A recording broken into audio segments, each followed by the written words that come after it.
Hello అందరికీ. ఈరోజు మన కిచెన్లో రెసిపీ వచ్చేసి పాలక్ ఆలు పకోడీ. ఈ పాలక్ ఆలు పకోడీని చూస్తుంటేనే నోరూరిపోతుంది కదండి. మరి ఈ పాలక్ ఆలు పకోడీని చాలా సింపుల్గా, చాలా టేస్టీగా, చిన్నపిల్లలు కూడా చాలా ఇష్టంగా తినేలాగా ఎలా ప్రిపేర్ చేసుకోవాలనేది ఇప్పుడు మన వీడియోలో చూద్దాం. ఈ పాలక్ ఆలు పకోడీని ఎప్పుడు ఇలా ట్రై చేయకపోతే ఈసారి తప్పకుండా ఈ రెసిపీని ట్రై చేసి చూడండి. చాలా టేస్టీగా, చాలా క్రిస్పీగా, చాలా బాగుంటాయండి. మరి వీటిని ఎలా చేయాలనేది లేట్ చేయకుండా మన వీడియోలోకి వెళ్ళిపోదాం. ముందుగా ఒక బౌల్లోకి ఒక కట్ట వరకు పాలకూరని తీసుకోండి. దీనిని 2-3 సార్లు శుభ్రంగా వాష్ చేసుకొని ఈ పాలకూరని ఇలా సన్నగా కట్ చేసుకొని తీసుకోండి. ఇప్పుడు ఈ పాలకూరని ఒక బౌల్లోకి వేసుకొని పాలకూరని కొంచెం పక్కకనేసి దానిలోకి 3-4 వరకు ఆనియన్స్ని సన్నగా పొడవుగా కట్ చేసుకొని వేసుకోండి. ఇలా ఆనియన్స్ వేసుకున్న తర్వాత ఆనియన్స్ని ఇలా బాగా నలపండి.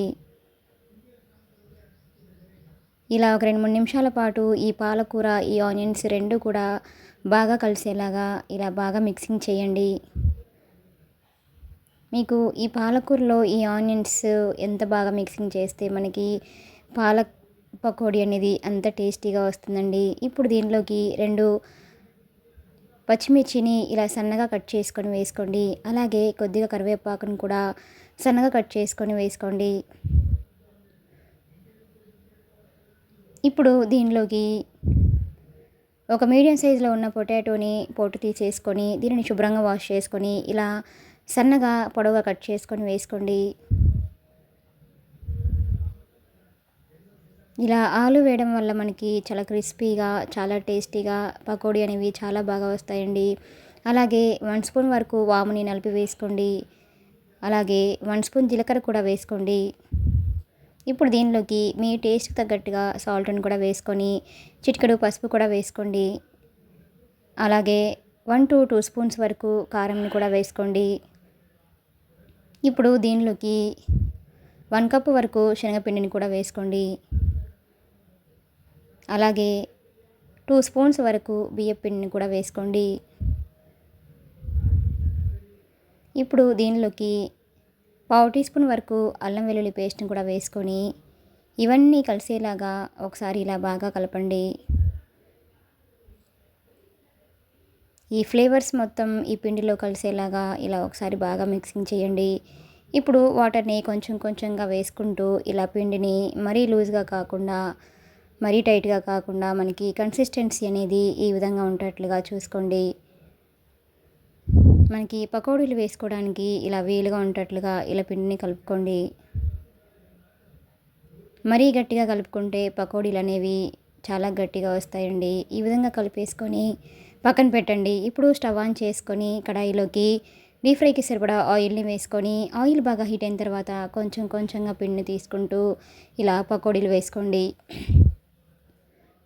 ఫ్లేమ్ని మీడియం ఫ్లేమ్లో ఉంచేసి ఈ పకోడీలని వెంటనే ఇలా వేసుకోండి.